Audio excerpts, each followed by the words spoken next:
ये भगवान श्री कृष्ण पे बना हुआ भारतवर्ष का भव्यतम शो है। इसका नाम है कृष्णा राधा से रणभूमि तक। श्री कृष्ण की पूरी जीवन यात्रा पे है और मैं ये समझता हूँ कि हमारे प्रोड्यूसर्स हम सब इस बात पे बहुत गौरवान्वित हैं कि हम एक ऐसा शो बना पाए जो अंतर्राष्ट्रीय स्तर पे अगर आप दिखाएं तो लोग ये नहीं कहेंगे कि ये किसी ब्रॉडवे से कम है। हम एक ऐसे दौर में खड़े हैं जहाँ फैमिली एंटरटेनमेंट की बहुत कमी हो गई है। थोड़े साल पहले तक अगर देखें, मुझे मेरा बचपन याद आता है तो फिल्में ऐसी होती थी या टेलीविज़न ऐसा हुआ करता था कि सब साथ बैठ के देखते थे, पूरा परिवार। समय के साथ ऐसा हो गया कि एक घर में हर कमरे में टीवी हो जाती है तो सब अपना अपना देख रहे होते हैं। मैं समझता हूँ कि किसी भी एंटरटेनमेंट का एक बहुत बड़ा लक्ष्य ये भी है कि परिवार को एक साथ ले आए। कृष्णा राधा से रणभूमि तक एक शो के तौर पे परिवारों को साथ लाया है। 24 शोज़ हम कर चुके हैं भारतवर्ष के अलग अलग कोनों में और हमने ये देखा है कि 12-13 साल के बच्चों से लेके और 80-85-90 साल तक के बुज़ुर्गों तक को हमने एक साथ बैठ के इस शो पे बॉन्ड करते हुए देखा है। तो बच्चे इस शो को, जहाँ इसके एक्शन के लिए बहुत सारा एक्शन और थ्रिल है हमारे शो में, महाभारत के ऐसे ऐसे दृश्य हैं जो मंच पे शायद कंसीव करना बड़ा मुश्किल लगे आपको, पर हमारे डायरेक्टर पुनीत जी पाठक जी ने ये सब किया है। तो बच्चे वो सब एंजॉय करते हैं। जो बड़े हैं वो भगवान श्री कृष्ण और राधा रानी के जो प्रेम प्रसंग हैं, जो उसकी म्यूज़िकलिटी है उसको एंजॉय करते हैं, जो उसका ग्रैंडियोर है वो एंजॉय करते हैं। और जो हमारे बड़े बुज़ुर्ग हैं, जब हम भगवत गीता पे आते हैं तो मैं समझता हूँ कि मैंने हर आंख में पानी देखा है उस वक्त, क्योंकि मैंने भगवत गीता को अपने तरीके से समझा। और 2026 में और इस देश का जो परिवेश है इस वक्त, कैसे भगवत गीता हमारे लिए लाभकारी हो सकती है, हम वैसे का वैसा अगर बताएंगे तो शायद उतना काम ना आए। लेकिन यही हमारी खासियत है कि हर दौर के साथ भगवत गीता एक अपना नया आयाम, एक अपनी नई अलग दिशा ढूंढ लेती है। तो जैसा मैंने समझा भगवत गीता को वो मैंने बताने की कोशिश की है, लेकिन प्रीची बिल्कुल नहीं है, उपदेशात्मक नहीं है, सब कुछ मनोरंजन के साथ प्रस्तुत किया जाएगा।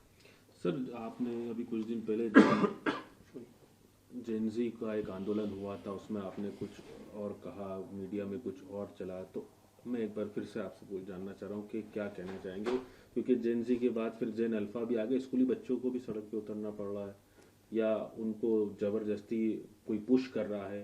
देखिए, सड़क पर उतरना जेन जी का और जेन अल्फा का, मैं तो इसको बड़ा ही सकारात्मक सिग्नल मानता हूँ। तो मेरे लिए और जो बहुत सारी एग्जैक्टली तो मैंने जो बात कही थी वो सिर्फ इतनी थी कि आप का आंदोलन, उसका लक्ष्य क्या है, आपकी मांगे क्या हैं, आप सरकार से सवाल कर रहे हैं इस बात की, तो आपकी जितनी प्रशंसा की जाए, जितनी तारीफ़ की जाए जेनजी की, वो कम है जितनी जेन अल्फा की तारीफ़ की जाए कि ये इन लोगों ने हिम्मत दिखाई, ये सड़कों पे उतरे, ये तो आंदोलन का देश है, लाला लाजपत राय का देश है, ये महात्मा गांधी का देश है, हम तो सत्याग्रह से वाकिफ़ हैं शुरू से ही।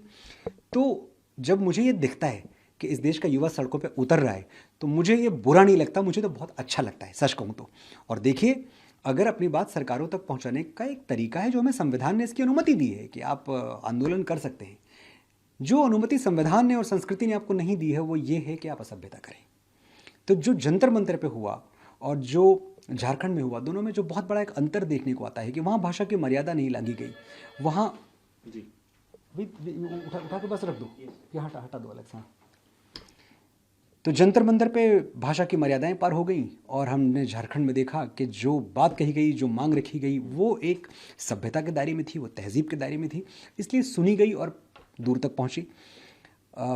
मैं ये भी समझता हूँ कि हमारे प्रधानमंत्री माननीय श्री नरेंद्र मोदी ने जितना बड़ा दिल दिखाते हुए और इस देश के जेनजी को गले लगाया, एक पिता यही करता है, एक बड़ा बुजुर्ग, बिल्कुल एक बड़ा बुजुर्ग यही करता है।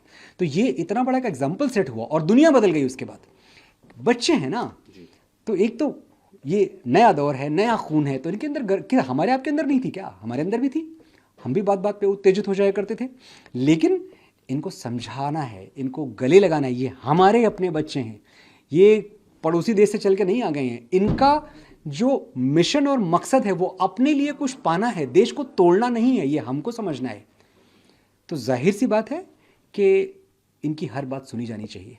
और हाईजैक कर लिया गया सर। हाईजैक तो हुआ, वो तो हमने देखा, ऐसा और ऐसा हाईजैक किया, ऐसे लोग जो मंच के लिए तरस रहे थे, जिनको पिछले इतने दिनों में कोई ढंग का मंच नहीं मिल रहा था जहां अपनी बात कह पाएं, इन लोगों ने बच्चों को गुमराह किया, ये बच्चों के बीच में आके शोर शराबा किया और थोड़ी देर के लिए ऐसा लगने लगा जैसे आंदोलन शुरू क्यों हुआ था, लक्ष्य क्या था, चाहिए क्या था, ये सब बातें हवा में गायब हो गई। तो जो रह गया वो ये है कि वो गाली गलौज है, वो असभ्य बातें हैं और कुछ लोग जो इस देश के टूटने का सपना देख रहे हैं, कुछ लोग जो इस बात का इंतज़ार कर रहे हैं कि भारत के टुकड़े हो जाएं, जब वो लोग मंच पे दिखे तो मुझे क्या, इस देश के हर राष्ट्र प्रेमी को तकलीफ हुई, मुझे भी हुई। और मैं इन बच्चों से बस इतना ही आग्रह करता रहा हमेशा कि आपका आंदोलन हाईजैक हो गया है, इसका एक फिल्टर आपको रखना था कि कौन दाखिल होगा कौन दाखिल नहीं होगा, ये आपको संभल के चलना था। और सीखा तो मैं ये समझता हूँ कि जो यहाँ गलतियाँ हुई हमारे बच्चों से, मैं बांट के नहीं देख रहा कि जंतर मंतर के बच्चे अलग थे, झारखंड के बच्चे अलग थे, ये सब बच्चे हैं हमारे। तो जो यहाँ से सीखा जंतर मंतर से, उसका फायदा हुआ कि झारखंड का आंदोलन इतना ज़्यादा सफल, इतना कामयाब, और एक दाग नहीं है, एक स्पॉट नहीं है उस पूरे आंदोलन पे। यही तो बात है। सर एक लास्ट सवाल मैं पूछूंगा कि ये आंदोलन जितना बड़ा हुआ, पूरी दुनिया ने इसे कवर किया, देखा भी, अब इसी के पैटर्न पर राहुल गांधी ने जो है छात्रों की गूंज एक प्रोग्राम जो स्टार्ट किया था वो पूरे देश भर में करने जा रहे हैं, तो क्या इससे और ज़्यादा ये बढ़ेगा? देखिए, बड़े अफसोस के साथ कहना पड़ रहा है मुझे कि श्री राहुल गांधी को ये देश गंभीरता से नहीं लेता, और मुझे तो बड़ा अच्छा लगता कि अगर वो एक सशक्त विपक्ष के नेता होते। यही तो हमारा संविधान चाहता था।